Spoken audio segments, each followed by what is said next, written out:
Greetings, everyone. It is Being Brown at Work. And for those of you that have been following me, you know I'm so excited about tonight. So excited because I have my first guest, a phenomenal, what I can call a friend, because we've been developing a friendship and working together. So with no further ado, I'm just going to jump right in to having this conversation with Telva McGruder. Telva is the Chief of Diversity, Equity, Inclusion at General Motors. Telva leads the department and execution of strategies that will ensure positive change toward a high performing, inclusive culture. Prior to this role, Telva was Director of Workplace Engineering and Operations Solutions in Sustainable Workplaces Organization. She supported the global footprint for facility engineering, technologies, energy strategy, and multiple facility management strategies. Earlier in Telva's career, she held positions of increasing responsibility and influence within manufacturing engineering at several manufacturing locations, where she motivated teams to rethink the possible in project execution, maintenance, quality, operations, and labor negotiations. Telva earned her BS and MS degrees in electrical engineering from Purdue University. Along with her professional accomplishments, Telva is dedicated to teaching and leading others inside and outside of General Motors.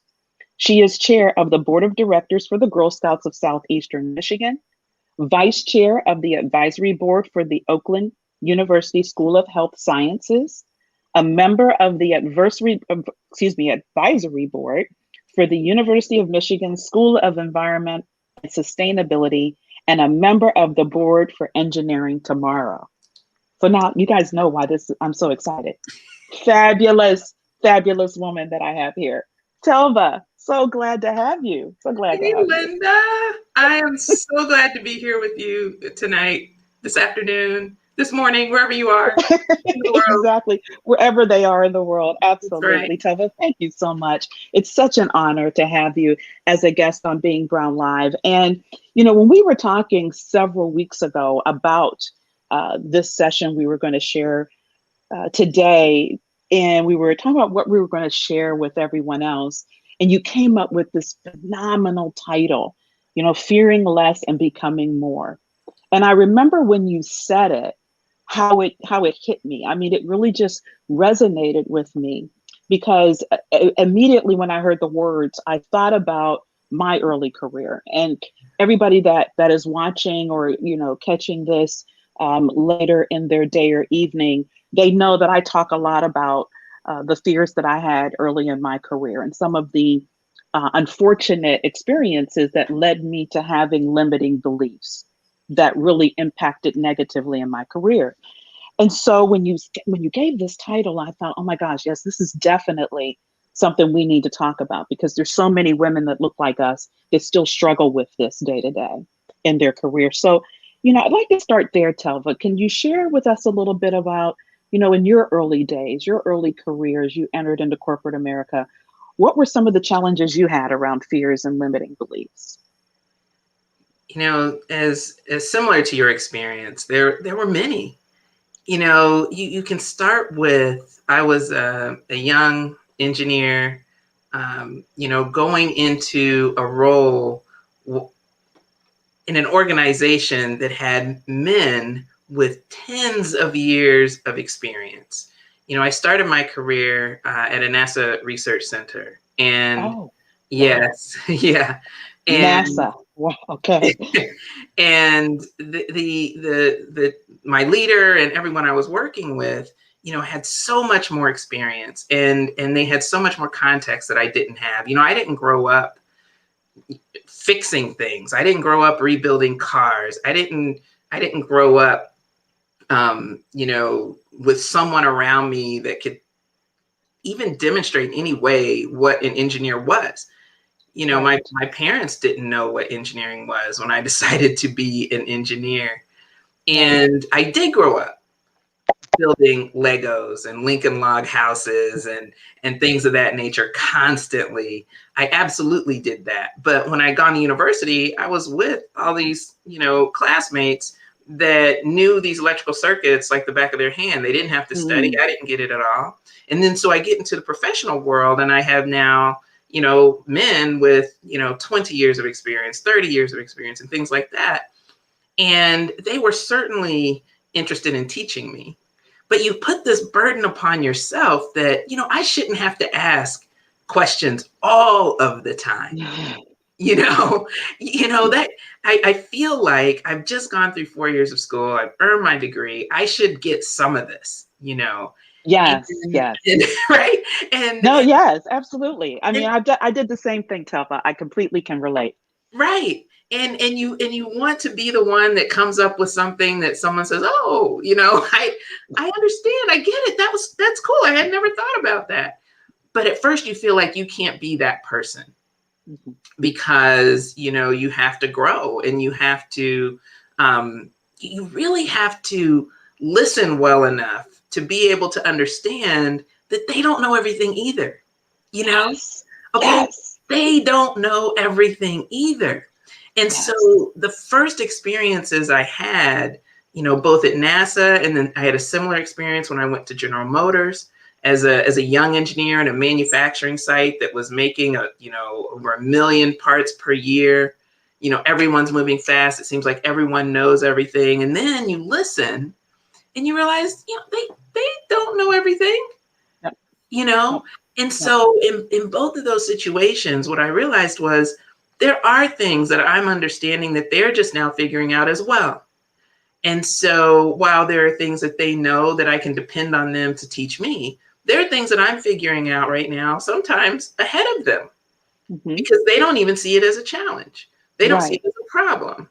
And, right, right. and I've got a different perspective. And so that's the first thing to understand.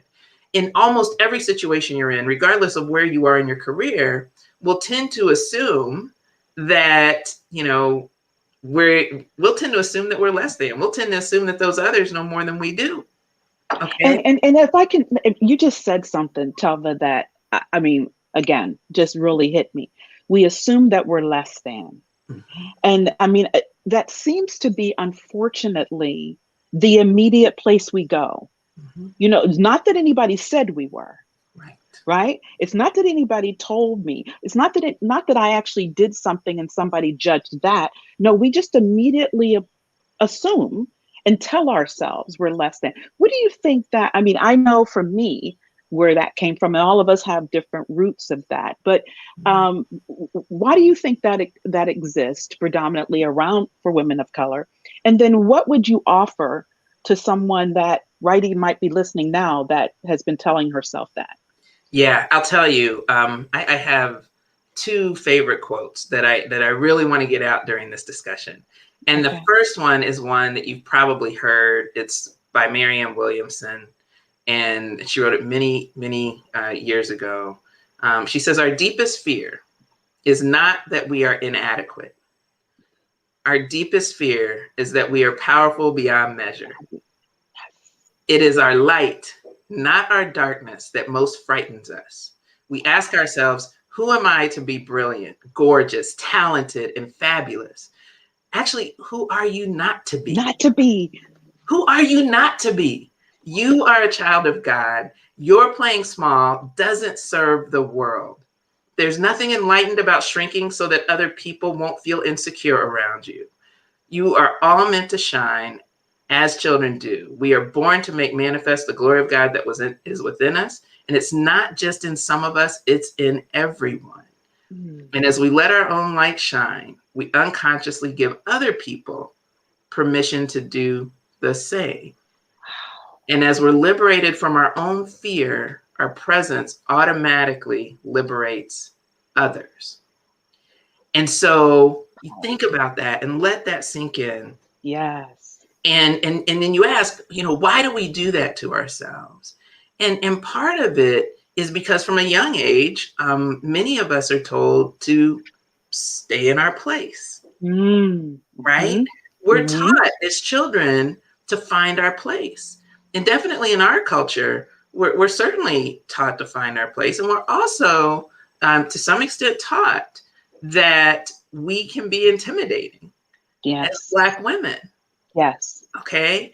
You hear it all the time, strong Black women, right? Mm-hmm. Strong Mm-hmm. Latino women, right? Mm-hmm. know, Mm-hmm. we lead our families. And Yes. it's not that other women don't do that, but certainly in our heritage, in our history, in our sociology, and therefore Absolutely. ingrained in us, okay, we have this sense of I'll take care of it, you know, this Absolutely. this sense of power, right? Mm-hmm. But what happens, we also know that oftentimes, also based in sociology, also based in, therefore, psychology and neuroscience, that in society, when we are too strong, we're seen as threatening. Yes. Okay. When we are displaying all that we can be, it sometimes creates a problem. Who does she think she is? Yes. Um, Yes. why is she angry? Mm. That Oh my gosh. that's Yes. that's something that comes across when we are just expressing ourselves strongly. Sometimes that happens. Mm-hmm. So what we'll tend to do is we'll lessen ourselves. We'll shrink. Yes. We We'll have that shrink. fear of not being accepted. And so it's finding that balance between, being who we are and being accepted without pushing people away. Yeah, exactly. You know, It's that fine balance, right? Because yes, it's a very, very fine line. And something else I wanted to add to what you were talking about, Telva. Yes, we are taught that. Another thing I know I was taught, and most women, black and brown women show up this way. You have to work hard. You have to be better than everybody else. So your head is down, right? And you're working so hard, so it's right, because your work product, you've been told that it has to be better than everyone else for you to even get to that equitable playing field. So in doing so, the part you just shared, the showing up and not shrinking, we're not even thinking about that, that's right, right? that's right, Because we're so focused on making sure that we have this work product that is above and beyond. Therefore, the perfectionism thing comes across, that trap. And then, if we make a mistake, then, oh my gosh, we shrink even more, yeah, right?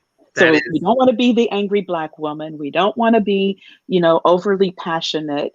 We don't want to be all those other things. And at the same time, heaven forbid, we put the data in the wrong place, or we make the wrong analysis, or we make a mistake. And right. so, And and yes. and, and here's the thing, if as we think about that, so here's the thing, we do all that work. We do all Mm-hmm. that work. We do high quality work. Let's Mm-hmm. say. Let's say we Yep. haven't made a mistake. Let's say we do high quality Yep. work. Okay. And then we share our work. And then there is, let's say, some sort of constructive feedback to that work. Mm-hmm. A lot of times what we'll tend to do is take that a bit more personally than we should. Yeah, we should. Yes. Okay. Yep. So that's one of those things that, now you need to look at it and say, okay, I get it. Let me go back at that again. And when we go back, we need to go back strong. We need to go back and Yes. say, you know what? Hey, I got it. I understand. Thank you. And check this out. Right. Yes. But Yes. Yes. but oftentimes, we'll allow that to kind of Continue to lessen us. control Yes. us a little bit. Now, let's say Yes. we do make a mistake. Let's say we do make a mistake, and then then we know we've made a mistake. A little bit different. We make a mistake, and we know we've made a mistake. Now we'll tend to, rather than say, you know what? Hey, I'm going to give this to you right now, knowing that it's not exactly what I want, right? Knowing that it can be better, and asking for some input.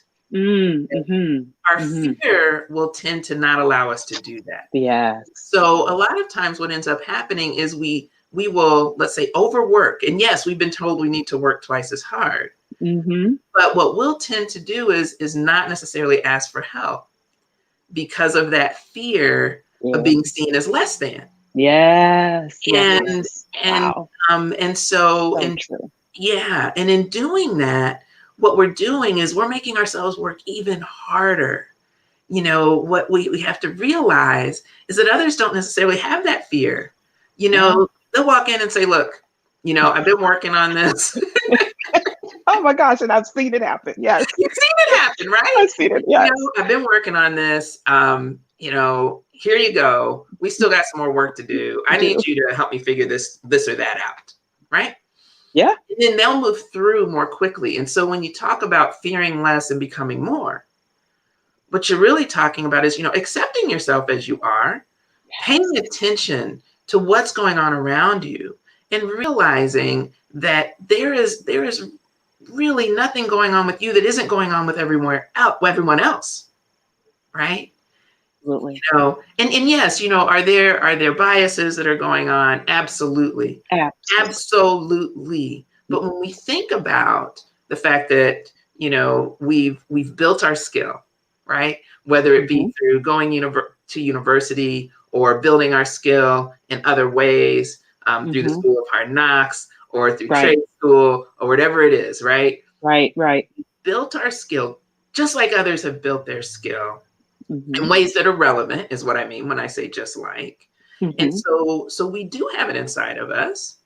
And we need to realize that, admitting that you're not perfect, to your point earlier, right? Mm-hmm. While it Yes. may be a little scary, working through that fear opens up doors of growth, Oh my gosh. Yes. okay, that we might not otherwise see.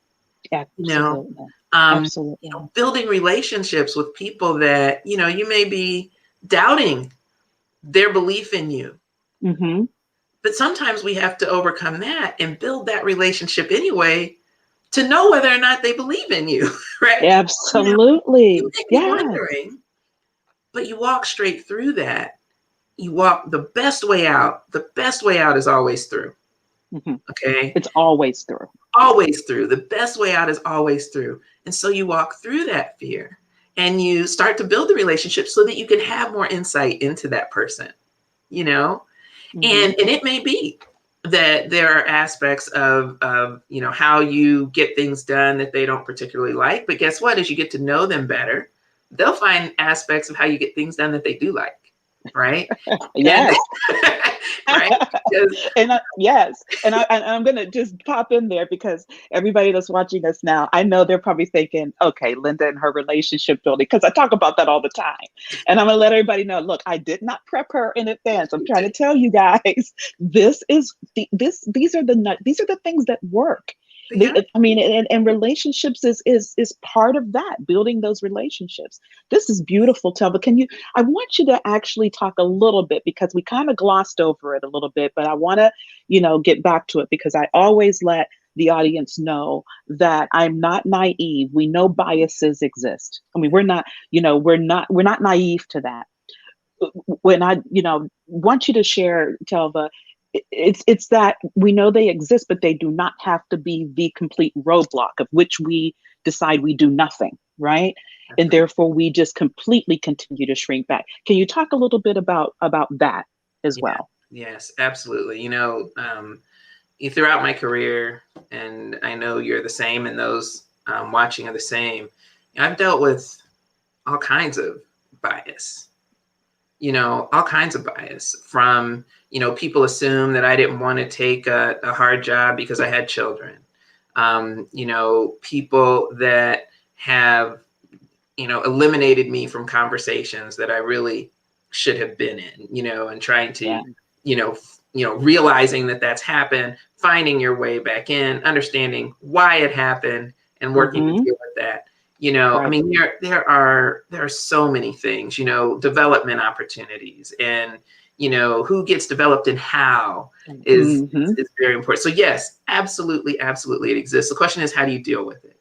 There we The go. and you always have to deal with it. I am an advocate for dealing with it. Yes. What too often happens is people see things and they just let it frustrate them. Mm-hmm. Okay. And Yes. yes, I'm talking about Black and brown women. and I'm going to throw in another quote, and then I'm going to answer your question. Okay. Yes. This is one of my favorites, and it's from Star Wars, and it's my Oh, man Yoda, and okay. and Yoda I ain't mad. says, Yoda's got a lot of wisdom. I'm not mad. Go Yoda ahead. has a ton of wisdom, Yes. and Yoda says, "Fear is the path to the dark side. Fear leads to anger, anger leads to hate, and hate leads to suffering." And if you think about this in the context of bias, okay, we know that bias exists. And so there's a level of fear that comes to that. But it can quickly turn to anger, quickly. And Mm-hmm. so we experience bias. And if we get angry about it, nothing is going to change. Right. Okay. And so Right. what we have to do once again is face that frustration. So in a situation where you see bias, you have to understand why it's happening. So you have to pay attention. You have to listen Mm-hmm. well. You have to observe. Sometimes it can be addressed head on right then. I've had situations where I was leading a project, and we ran into a challenge on the project, and I've been leading the project for months. My team, we put together a solution. And then all of a sudden we have a leader come in and say, "I'll take care of it. I'll make sure we ram this through." Mm-hmm. Well, I didn't ask for your help. Okay. Right. And so that's the time to say, you know what, I appreciate your desire to help, but I'm fully capable of taking care of this. My team and we put together a plan. Let me lay it out to you. I recognize the waters I'm about to walk into, but I think I've got this, and I promise you I'll let you know when Mm-hmm. if things turn, if the tide changes. And so, and I didn't add, it's kind of one of those, hey, they're not listening to you. They don't respect you. Let me take care of it. Okay. So in that is a bit of bias that says, Yes. she's not quite able to handle this. No, that's not exactly what's going on. We Right. have bias in the other organization. And so I'm ready to go deal with that. And I'll let you know if I need some help. And so it's not getting frustrated that, he doesn't believe in me. Okay. Or, Right. that's not the path. The path Right. is to say, I understand your concern, but we do have a plan. And I promise you I'll speak up when I do need some help. Right. Absolutely. So Absolutely. so so those are the things that we need to do when we see let's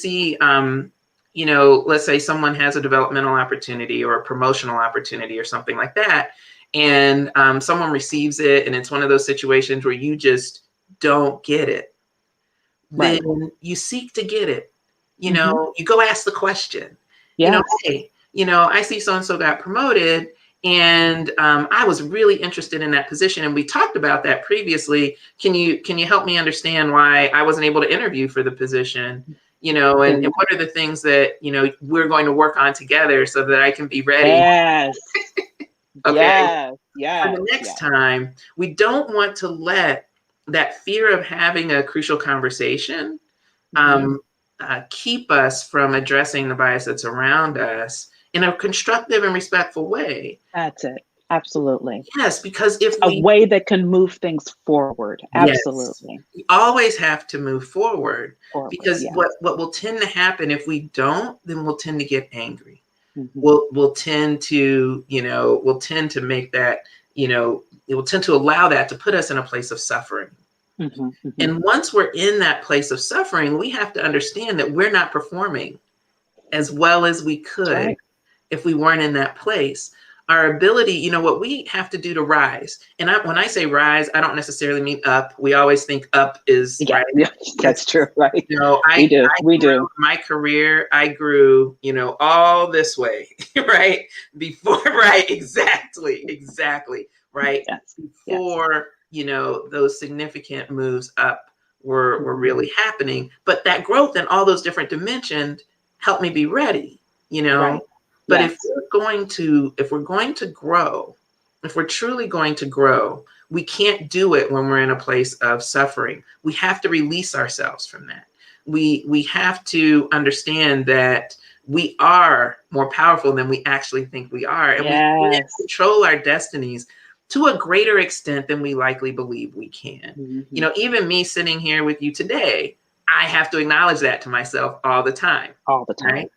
All the Absolutely, time. Telva. I have to remind myself, because what we want to be is focused on growth and breaking through our limitations. Mm-hmm. And in order to do that, we have to understand our limitations. We have to understand where we're putting ourselves on a regular basis. And so when we have that frustrating moment of bias, or that frustrating moment where we weren't perfect, which that probably happens a lot because none of us are, we have to say, okay, can I move forward here? If not, what's the limit that I have on myself? What can I control? Right. There you go. Yes. And we put ourselves in a better position to do that evaluation when we're facing our fears, right? Yes. That's what allows us to become more, because it's often one of those fears that's limiting us. Mm-hmm. Okay. And we want to poke, you think about that balloon, right? We want to just poke through that skin and continue to stretch and move forward. And the best way to do that is realize who we are, realize what we're fearing, and push. And push. Yeah. Fabulous. Because as we're about to wrap up our session, I was going to ask you for those tips. So that's beautiful. The 3 things that you gave us in order to move through fear, fearing less and becoming more. Could you restate those one more time, Tal? Because we got some people, I'm seeing them putting some comments here in Facebook.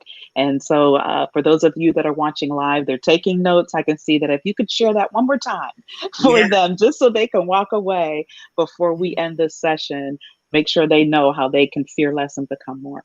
Yeah, so absolutely. So the way I like to think about it is to think about that growth, constant growth. If we're not growing, we're dying. And so the question that we have to ask ourselves all the time is how do I need to grow right now? Absolutely. Okay? That's the first thing. How do I need to grow right now? So that's that stretching. And then you ask yourself, what am I fearing that's keeping me from growing right now? What's frustrating me? Keeping me from growing right now? Because those are very, very closely linked. Okay, because fear often turns into frustration and anger. Okay, and so you have to step back and think through your actions, think through the whys and why not you're doing things. And then sometimes what I'll actually do is I'll make a note. Okay, I'm going to work on this. And then you work on taking a step that will move you past that fear. And a lot of times it's building a relationship. It's building the relationship. Yes, yes. Okay. But you figure out what's holding you back, and then you figure out what action you can take. And then you refocus on that growth that you're trying to achieve. And be prepared to go at this a few times, right? And when I say a few, I mean hundreds. So this takes. I'm so glad you were clear with that. I do. When I say a few, I mean hundreds. So this takes practice. And you won't get it every single time. Like, don't leave this and go, well, Telva said, if I just do this, boom, boom. No. So it takes practice. So you try that action. Okay. So you create your own feedback loop. You try that action. Maybe it's building a relationship and or taking the first steps to build a relationship, and you see how that goes. And then you adjust. You see how you yourself reacted to it. So now you're in the loop where you're saying, okay, where am I drawing my own limitation? Right? You might have to try something slightly different in that relationship. You might have to try a different action with your leader or with your peer.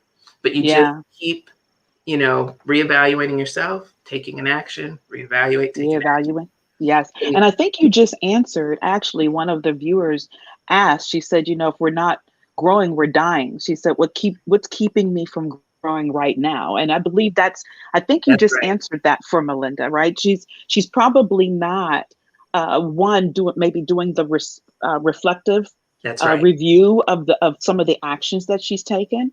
Maybe it's the lack of communication with a person with relationship and not getting that feedback. Or maybe it's the limiting belief that she can't get there. It could be any of those aspects. Wouldn't you say, Telva? That's right. Absolutely. That's right. Because often we find ourselves, I know I found myself at a point in my career where I was like, I want to help a greater group of people. I want to move to a level of leadership where I can do more. and help more people want to get up and come to work in the morning. And there were days when I was like, well, am I the problem? You know what I'm saying? Yeah. Is it me? And then I had to step back and realize, you know what? No, it's that we have, this is how organizations work. And so I need to put myself in a position where other people can see other people than the ones I'm with all the time can see my ability to contribute in a different way. And so that was the action I took. It wasn't the only action I took, but it was one, and it really helped. One of them. So, and sometimes you're just frustrated, and you have to recognize that, you know what? Yeah, I'm frustrated that I'm not growing. Let me work on that. Yes. Let me work on Excellent.